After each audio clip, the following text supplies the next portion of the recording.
football last night, and before you could blink, the Saints found themselves down 17 points. But Drew Brees rallied last night, threw a touchdown, ran for a touchdown, and even though Justin Herbert looked pretty good, the Saints eked out the 30-27 overtime win. New Orleans, though, playing without Michael Thomas, their star wide receiver, suspended for punching a teammate during Saturday's practice. Crisis avoided. They did pull out the win. Here is Drew Brees on the sticky situation with his receiver. I've spoken with Mike. Mike and I talk a lot, both in person in the locker room, through text message. We're always communicating. And so at the end of the day, man, Mike is a big part of this team, and he's going to be a big part of this team, moving forward. There was, we had an incident, and Sean addressed it, and many of the leaders have spoken with Mike as well, and we're going to be all good. You can't hit. I say that to my 5-year-old. Don't hit. Just talk it out. You can't hit. Brandon, how should Saints fans feel this morning? They should feel good. I mean, it's hard to win a game in the National Football League, even for the good teams, the teams that win year after year after year. You have to bring it every single game, every single play. So for that reason, they should feel good. They should also feel really good about what they saw from their quarterback, Drew Brees. Finally, he seemed comfortable throwing it to someone else other than 41 and 13. Last night, he targeted Emmanuel Sanders 14 times, 12 receptions, 122 yards. But there still is a little glitch there, because when you look at Cooks, you look at Callaway, you look at Smith, they only had a combined 7 catches, I believe. That's an issue. So hopefully when Mike T comes back in the lineup, they can have both of these guys and they can have a little bit more balance. People crushed me this year when I went out on I Am Athlete podcast and I talked about they're done. Because everybody figured these guys out. Take away 13, take away 41, and there's no place to go because they're uncomfortable.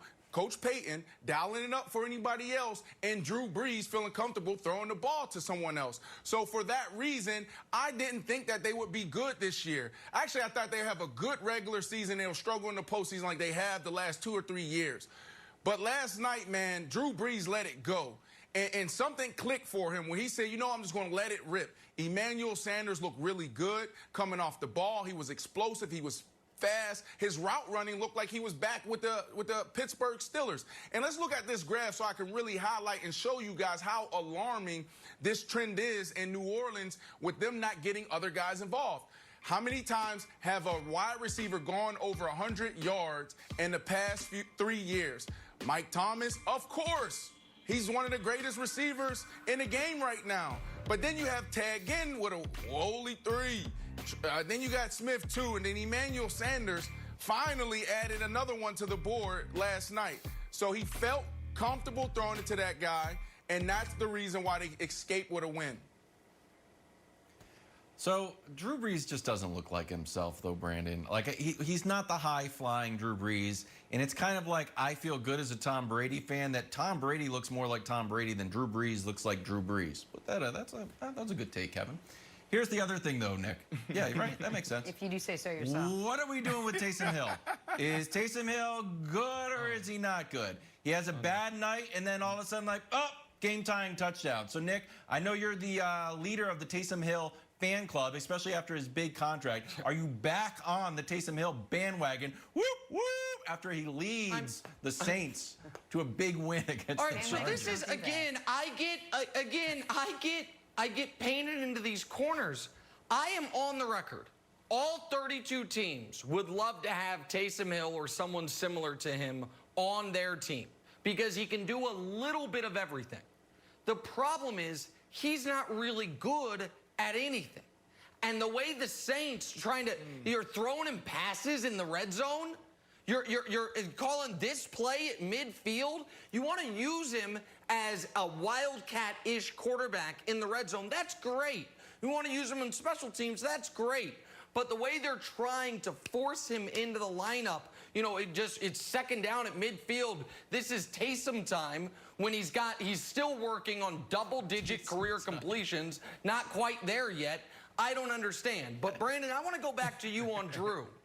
Because what I have seen from Drew this year is concerning if you're a Saints fan. If you're a Bucs fan and Tom Brady, you should feel good. And quietly, you know who should feel really good? Panthers fans. Because thus far this year, and Teddy doesn't have Christian McCaffrey. He's been injured, doesn't have great weapons. Teddy Bridgewater and Drew Brees' numbers this year are damn near identical. And we can't be like, well, Drew doesn't have Mike Thomas. Teddy's got nobody close to a Mike Thomas, and his Alvin Kamara, Christian McCaffrey been gone all year. I think even when Michael Thomas comes back, Brandon, the Saints are going to be in trouble as far as, are they championship contenders? They lost to the Raiders. They lost to the Packers. They were down 14 to the Lions. They were down 17 last night and needed Badgley's kick to go off the upright just to force overtime. I don't look at this as one of the even 8 best teams in football this year through 5 weeks, Brandon.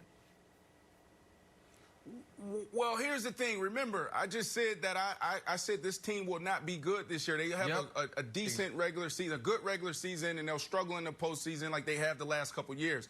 But the silver lining in this Mike Thomas injury is that Drew Brees is being forced to be comfortable throwing to other people. If he does that, and when Mike Thomas come back and there's balance on how he distribute the football, and there's 14 targets to Mike T, 8 to 10 to Emmanuel Sanders, a couple to Cook, they will be okay. And then you know Alvin Kamara is going to get his 7 to 8 targets per game in the passing game. Yep. But the defense aside, the last couple years, for some reason, they start off extremely slow. But then they turn into the best defense, most dominant defense the second half of the season. So if this is the trend and they continue that and they fix these mistakes that they're making on the back end, this team can contend. Better defense, balance on offense, and they will be okay. But we'll see what happens when Mike Thomas comes back. Quickly, Jenna, before we wrap, because Brandon brought this point up early, I just want to mention at the end of the show, Justin Herbert looked great. I was a big skeptic of his coming out of Oregon. He's looked great. He played a really, really good game. And all their losses, all the Chargers' losses have been one-score losses. Undisputed starts right now. The